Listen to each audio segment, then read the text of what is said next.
We provide you the platform to turn your dreams into reality. Give wings to your aspirations with KR Mangalam University. संभल, जहां भगवान विष्णु के 10वें अवतार भगवान कल्कि का जन्म होना है, वहां हिंदू नाम मात्र के बचे हैं। आजादी के बाद से लेकर अब तक संभल की डेमोग्राफी बदल चुकी है। 15 दंगों के इतिहास वाले इस पवित्र नगरी में हिंदू महज 15% बचे हैं। ऐसा क्यों हुआ, कैसे हुआ? संभल की पवित्र भूमि पर आखिर साजिशों की जमीन कैसे तैयार हुई? न्यूज नेशन की ग्राउंड रिपोर्ट देखिए।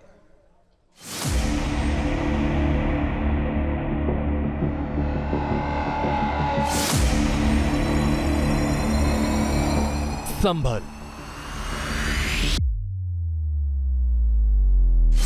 उत्तर प्रदेश का एक छोटा सा शहर, लेकिन इतिहास हजारों साल पुराना। पुराणों में इसे संभल कहा गया, जहां भगवान विष्णु के अंतिम अवतार भगवान कल्कि का जन्म होगा। लेकिन आज वही संभल हिंदू विहीन हो चुका है। जिस तरह से पाकिस्तान में आजादी के बाद से हिंदुओं की आबादी तेजी से घटी, उसी तरह संभल में हुई। संभल को पाकिस्तान किसने बनाया? संभल हिंसा के बाद जो रिपोर्ट लीक हुई है, उस रिपोर्ट में कई सनसनीखेज खुलासे हुए हैं। खुलासों में ये बात भी कही गई है कि संभल के अंदर जो हिंदुओं की संख्या 45% के आसपास थी, वो अब घटकर 15% रह गई है। दूसरा, जो हिंसा पिछले दिनों संभल में हुई, उस हिंसा में जर्मनी से हथियार अमेरिका और पाकिस्तान होते हुए संभल में लाए गए। गजबाए हिंद के आतंकी इसमें सक्रिय थे और कई आतंकी और सक्रिय होने की बात सामने आई है, जिसके बाद जो लोगों की चिंता है वो बढ़ गई है। विष्णु पुराण में जिक्र है कि भगवान कल्कि विष्णु यक्ष के नाम से एक ब्राह्मण के घर में जन्म लेंगे और अधर्म का नाश करेंगे। स्कंद पुराण के 10वें अध्याय में लिखा है कि कलयुग में भगवान विष्णु का अवतार श्री कल्कि के रूप में संभल में ही होगा। लेकिन उसी संभल में जब हिंदू ही नहीं बचेंगे, तो भगवान विष्णु किस ब्राह्मण के घर जन्म लेंगे? क्योंकि आजादी के बाद से ही संभल की हिंदू आबादी में तेजी से गिरावट आई। संभल में जब जब दंगे हुए, तब तब हिंदू पलायन करते गए। साल 1947 में संभल की हिंदू आबादी 45% थी।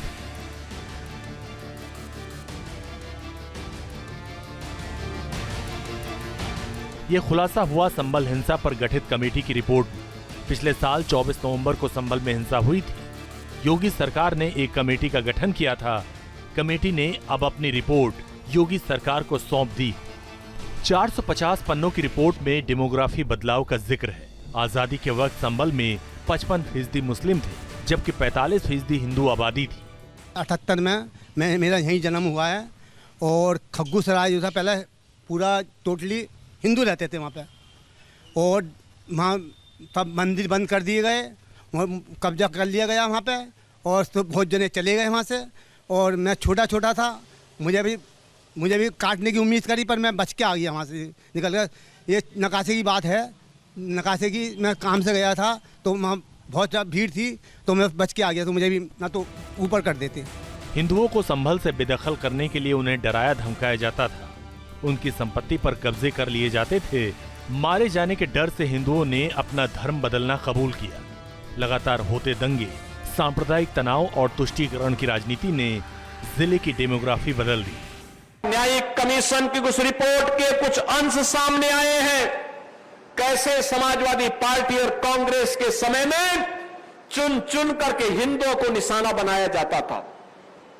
कैसे उनकी डेमोग्राफी को, उनकी जनसांख्यिकी को कम करके लगातार उन पर अत्याचार करवाए जाते थे।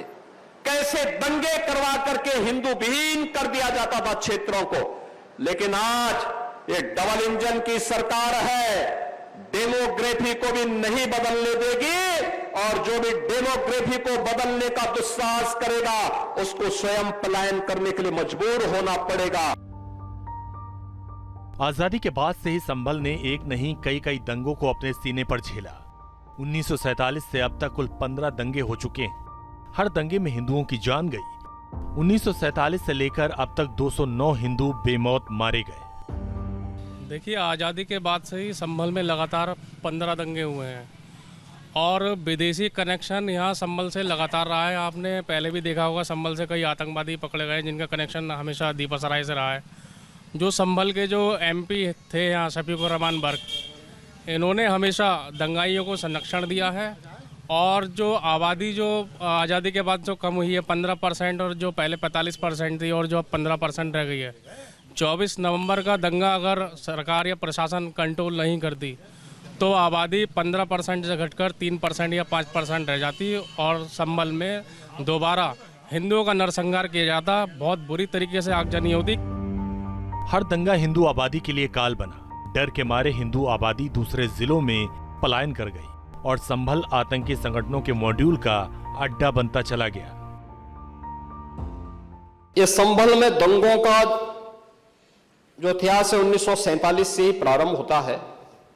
1947 में एक मौत होती है, 1948 में 6 लोग मारे जाते हैं, 1958 में भी दंगा होता है, 1962 में भी दंगा होता है, 1976 में भी 5 लोगों की मौत वहां पर हुई थी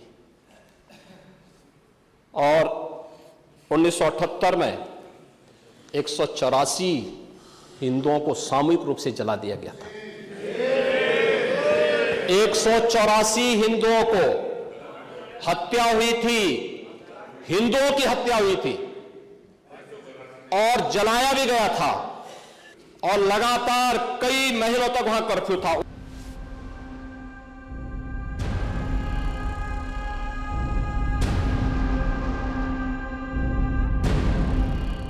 उन्नीस का दंगा इतना भयानक था कि कई हिंदुओं ने संभल को छोड़ दिया। उनके धार्मिक स्थलों पर कब्जा कर लिया गया। पिछले साल दिसंबर में एक ऐसा ही शिव मंदिर मिला था जो 400 साल पुराना है। 1978 के दंगे के बाद से बंद पड़ा हुआ था। बाद में मंदिर की साफ सफाई हुई और पूजा अर्चना शुरू की गई। योगी सरकार ने जब संभल की अलग अलग जगहों पर खुदाई शुरू की तो 150 साल पुरानी बावड़ी भी मिली। खुदाई के दौरान कुछ कुएं भी मिले।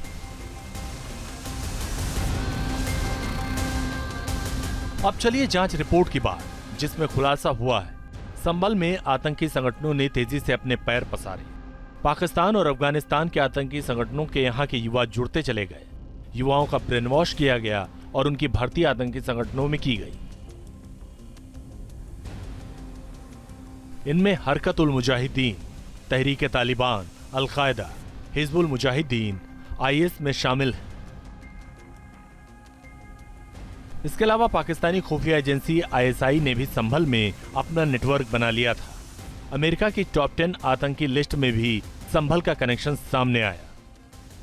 इस लिस्ट में मौलाना आसिम उर्फ सना उल हक, अहमद रजा उर्फ शाहरुख, मोहम्मद आसिफ, मौलाना असीम, जफर मसूद जैसे नाम शामिल हैं।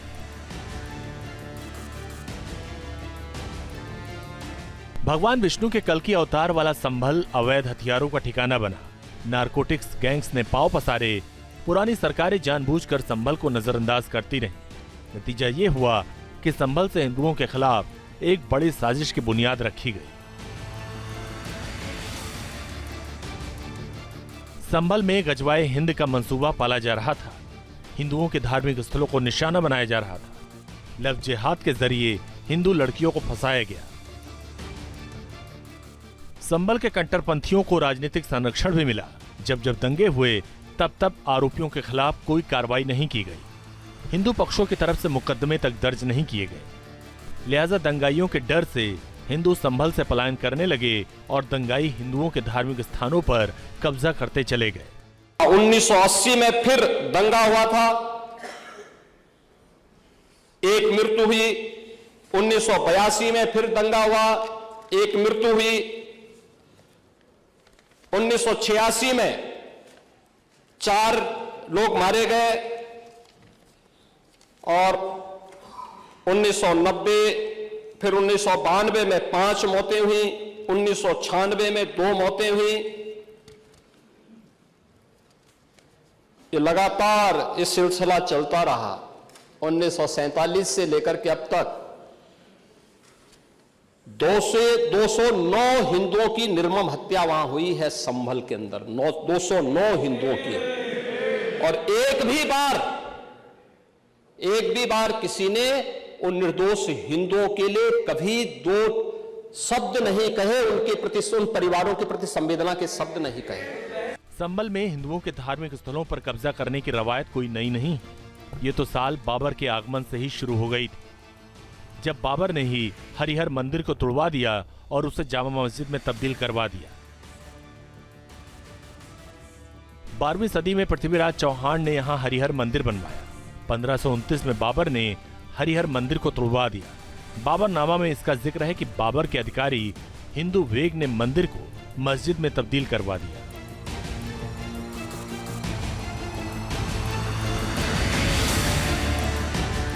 हिंदू पक्ष का दावा है कि आज जहां जामा मस्जिद है वो कभी हरिहर मंदिर था।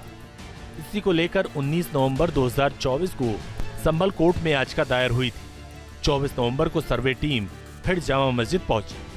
इसी दौरान मस्जिद के बाहर बड़ी संख्या में लोग जुट गए। भीड़ ने सर्वे टीम और पुलिस टीम को निशाना बनाना शुरू कर दिया। इसके बाद हिंसा भड़की, जिसमें 4 लोगों की मौत हुई। दावा है कि यह हिंसा सांसद बर्क और विधायक इकबाल महमूद के गुटों के बीच भड़की। 18 जून को एसआईटी ने संभल के सांसद जियाउर रहमान बर्क समेत 23 लोगों के खिलाफ कोर्ट में चार्जशीट दाखिल की। आरोप है कि 22 नवंबर 2024 को समाजवादी पार्टी के सांसद जियाउर रहमान बर्क ने जामा मस्जिद से भड़काऊ भाषण दिया था और कहा था कि हम इस देश के मालिक हैं, नौकर और गुलाम नहीं। जियाउर रहमान बर्क पूर्व सांसद शफीकुर रहमान बर्क के पोते हैं। वो तुर्क समुदाय से ताल्लुक रखते हैं। शफीकुर रहमान का तुर्कों पर अच्छा खासा असर है। इसका फायदा उन्हें सियासत में बखूबी मिलता रहा, जबकि समाजवादी पार्टी के विधायक नवाब इकबाल महमूद पठान हैं।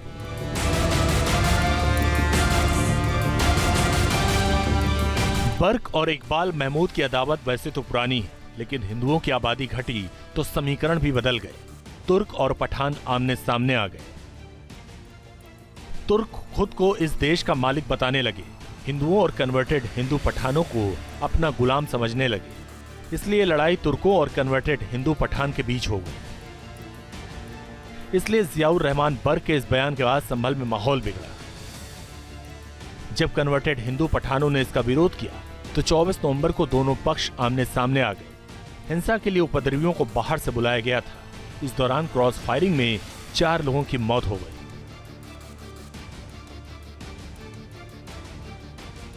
अब सवाल है कि संभल में तुर्क कहां से आए थे, जिन्होंने पूरे इलाके को हिंदू विहीन कर दिया।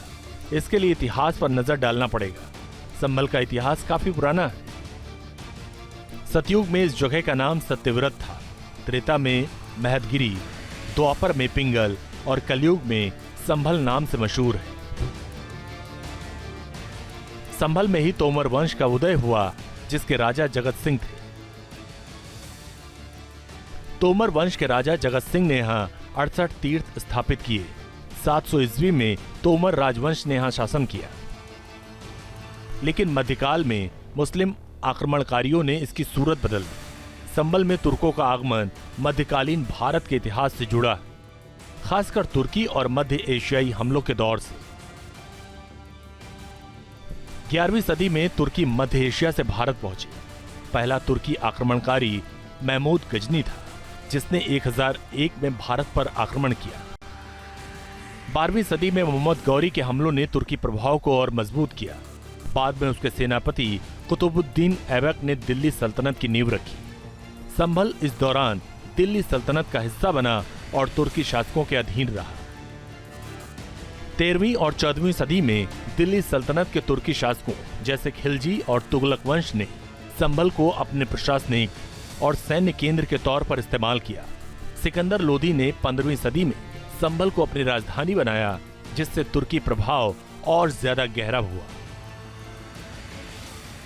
1526 में बाबर के आने के बाद मुगल शासकों ने संभल को अहम प्रशासनिक और व्यापारिक केंद्र बनाए रखा।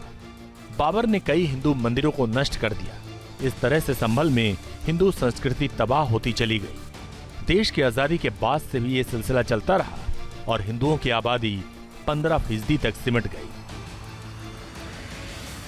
संभल से अमित चौधरी के साथ टीम न्यूज़ नेशन। जहां भक्ति है हर शब्द में, कथाओं में छुपे हैं दिव्य रहस्य और ज्योतिष देता है जीवन को दिशा। धर्म से जुड़ी हर बातों को जानने के लिए हमारे चैनल स्तुति को सब्सक्राइब करें। चैनल पर जाने के लिए इस लिंक पर क्लिक करें।